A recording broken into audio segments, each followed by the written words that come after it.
Salve, salve pessoal, bom dia, tô gravando aqui esse videozinho. A gente ficou um tempo sem gravar, né? Tô numa correria grande, minha esposa tá pra ter neném, já estamos com 41 semanas.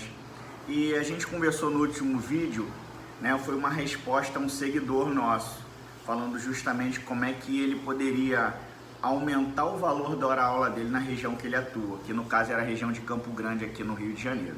Bom, no final do vídeo eu falei que o próximo seria sobre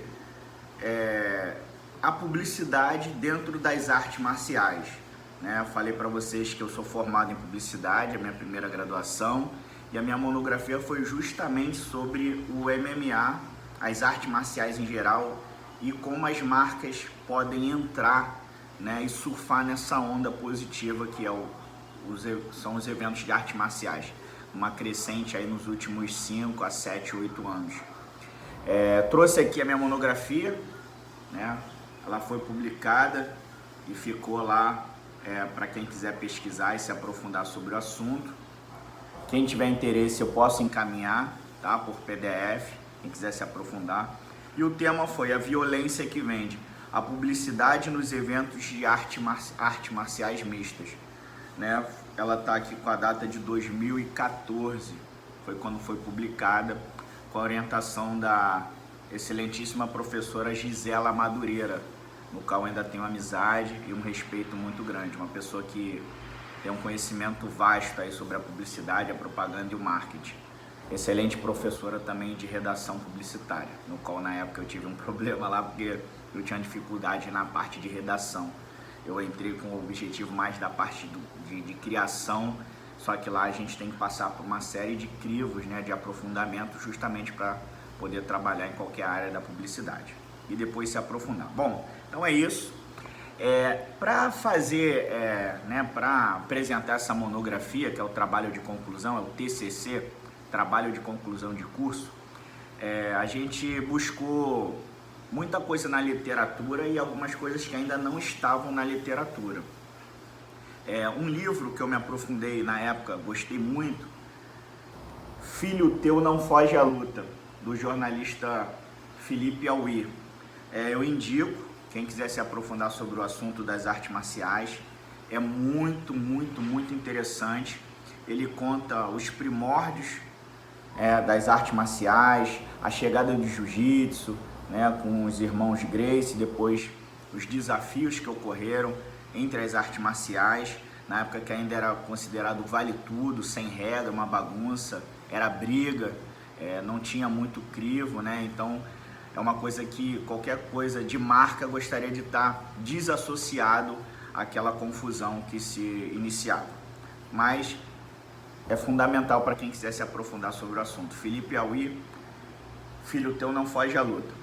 Outro livro que eu me aprofundei na época do TCC da monografia, do Johan Huizinga, Homo Ludens, tá? E esse livro é um livro mais voltado para a filosofia e a gente se aprofunda sobre a sociedade do jogo e do espetáculo, né? Por que o jogo ele faz parte do ser humano? Desde os seus primórdios, desde as primeiras civilizações e sociedades. Então, o ser humano ele é desafiado o tempo todo, né, em criar jogos, em criar entretenimento, e a competitividade ela está enraizada desde a época que a gente lutava pela nossa sobrevivência. Então, é um livro também que eu indico, não tem nada relacionado diretamente às artes marciais, mas o porquê nós indivíduos gostamos tanto de desafio, de jogo, de entretenimento. Isso a gente consegue se aprofundar nesse livro do Johan Huizinga, Homo Ludens. É um livro hoje que você encontra em qualquer lugar, é um livro até bem antigo. Bom, e esses são os livros, né? Essa foi a monografia, e aí eu vou falar um pouco da minha experiência na prática. Eu atuo com as artes marciais já fazem 14 anos, né? Já sou grau preto no Muay Thai, sou faixa preta de kickbox, treinei 8 meses de MMA amador na Brazilian Top Team, na American Top Team, desculpa, lá com o Reizinho, na época era lá na Olegário Maciel, aqui na Barra da Tijuca. Fiz judô na infância, fiz capoeira na infância, toda aquela passagem, né, que hoje as crianças felizmente estão tirando muito proveito disso, né? Introduz ali a capoeira, o judô, depois vai para o jiu-jitsu, depois vão para as lutas em pé. Então eu felizmente tive uma passagem muito grande pelas artes marciais e de vários professores, várias metodologias diferentes. Dentro do marketing e do esporte, eu atuei já na produção de um evento face-to-face do MMA, um evento grande do Alex Gazé, que é o proprietário da marca e do evento. Ajudei ele na parte da produção e do marketing. Atuei com 5 eventos do K21 Kickbox, que acontece aqui na Barra da Tijuca, na Academia KS. E realizamos também, junto com o Daniel Matos lá, que é o proprietário do K21, a produção do agora WRK, se não me engano, tá? Que é um evento da Federação de Kickbox do Estado do Rio de Janeiro, presidida lá pelo Capitulino Gomes. Então é isso, pessoal. Essa é a minha experiência, né, como organizador e produtor de evento. E como atleta eu não fui um expoente do esporte, eu só fiz lutas amadoras, não fiz lutas profissionais, mas eu ajudo na medida do possível, conversando com alguns atletas profissionais, como é que eles podem alavancar a carreira dele com incentivo e apoio de patrocinadores. Esse é o objetivo do vídeo aqui. O que a gente encontra hoje é que com esse boom das artes marciais, todas elas, inclusive o MMA, a coisa começou a entrar muito dinheiro, só que as pessoas ainda não estão preparadas para gerir a sua carreira. É importante você ter um treinador eficiente, eficaz, é importante você ter a preparação física, um bom profissional de educação física acompanhando, um bom fisioterapeuta, um nutricionista. Tudo isso a gente sabe que faz parte ali daquele núcleo do atleta. Mas a gente também precisa de um empresário para o atleta. O empresário é o que vai ver a curto, médio e longo prazo, né? Como que a gente vai vender esse produto que é o atleta. Então hoje a gente está muito preocupado com o imediatismo. Ah não, eu quero 10 mil reais de bolsa para lutar o evento tal, eu quero R$1.000 por mês como apoio. Como que você vai dar de retorno, né, para esse investidor? Porque a marca, ela vai aplicar aquele aporte financeiro, mas ela realmente quer um resultado com aquilo. Não que o atleta tenha que vencer todas as lutas e ser campeão. Se for, melhor ainda, todo mundo vai sair ganhando ainda mais. Mas o investidor, ele quer ver a marca dele exposta, né? Quando a gente realizou o evento lá do Face to Face, a gente botou as marcas no octógono, nos ingressos, nossos atletas foram para a televisão e deram entrevista, e o tempo todo a marca de todos os apoiadores e patrocinadores, é claro que o patrocínio ele tem um aporte financeiro e o apoio, como o próprio nome já diz, é só um apoio, é muito mais a logística, a gente deixar de gastar algum dinheiro. Eu vou dar um exemplo para vocês. Quando a gente realizou o Face to Face lá em Macaé, a gente teve o apoio de uma rede hoteleira, no qual ela cedeu quartos, ou seja, a gente deixou de gastar um dinheiro importante, um investimento importante, e esse dinheiro que a gente gastaria com a parte da logística para acomodar os atletas e seus treinadores foi revertido para a bolsa dos atletas naquela ocasião. Era o Face to Face 5, hoje eu já não sei nem mais em qual edição tá, mas tornou uma proporção muito maior. Esse evento na época foi transmitido ao vivo no canal Combate. A gente teve lá o Rod Lima como announcer, foi um evento muito grande, com uma boa repercussão. Tivemos 5.000 pessoas lá no ginásio.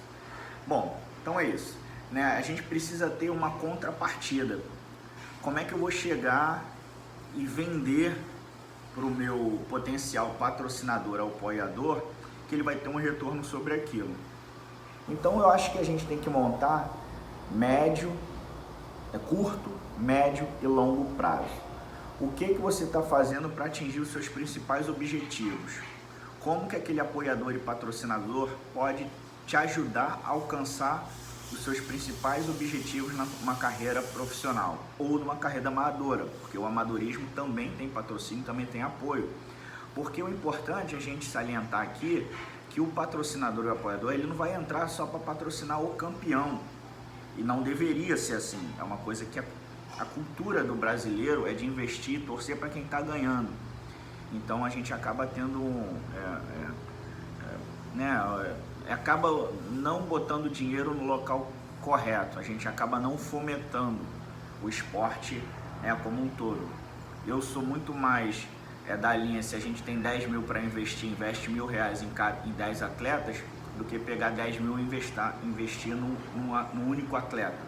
É óbvio que se a gente tem um contingente maior de dinheiro, a gente tem um investimento maior para fazer, a gente pode dividir, esse valor, e aquele que está numa hierarquia maior, conquistando mais títulos, ele tem todo o direito e o crivo e o know-how para receber mais.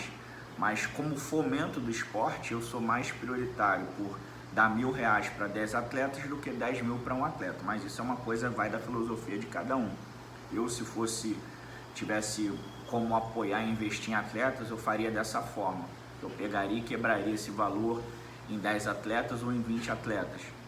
Atletas ainda que estão no baixo escalão, caminhando e galgando para o médio escalão, para um dia de repente ele chegar lá em cima, e pode ser que eu nem tenha mais dinheiro para investir nele quando ele chegar lá em cima, mas ele vai lembrar de mim, ele vai fazer questão de expor a minha marca, mesmo que indiretamente, mesmo que não diretamente, indiretamente, falando bem, conversando, lembrando daquele investimento que foi feito. É isso. Então essa é a experiência que eu tenho, hoje eu faço parte, entre aspas, do marketing da PKB, que é a Associação Pioneira de Kickboxing, uma das maiores associações aqui do Brasil, Estamos localizados aqui no Rio de Janeiro, no qual o mestre Daniel Matos é o presidente, e lá temos diversos atletas do alto escalão, atletas que disputam eventos internacionais, eventos nacionais, os principais eventos nacionais, eventos estaduais e municipais. Temos atletas profissionais, atletas amadores. E dentro da medida do possível, a gente vai fazendo esse networking junto com os nossos professores, os nossos treinadores e os nossos atletas, para que eles consigam se expor cada vez melhor para chegar até os seus potenciais patrocinadores e apoiadores. Isso aqui nada mais é de uma conversa muito superficial, nada que vocês já não ouviram por aí, mas aqui eu estou trazendo a literatura, a parte do aprofundamento e a parte teórica e a parte prática. Já realizei alguns eventos, já consegui trazer patrocínio para alguns atletas, não sou empresário de atleta, a finalidade desse canal não é essa, é apenas trazer o enriquecimento de conhecimento para a nossa comunidade da educação física e das artes marciais. Então é isso, pessoal. Tem um barulhinho de fundo aí que minha esposa e minha sogra estão fazendo almoço aqui, então pode estar vazando um barulhinho. Então é isso, uma boa semana para todos, a gente se vê no próximo. De repente, se alguém quiser colocar um tema interessante aí pertinente à educação física e às artes marciais, é só escrever aqui embaixo, dar um clique aí no sininho para receber os vídeos, e vamos compartilhar e curtir para a gente tentar melhorar aí ainda mais a nossa profissão.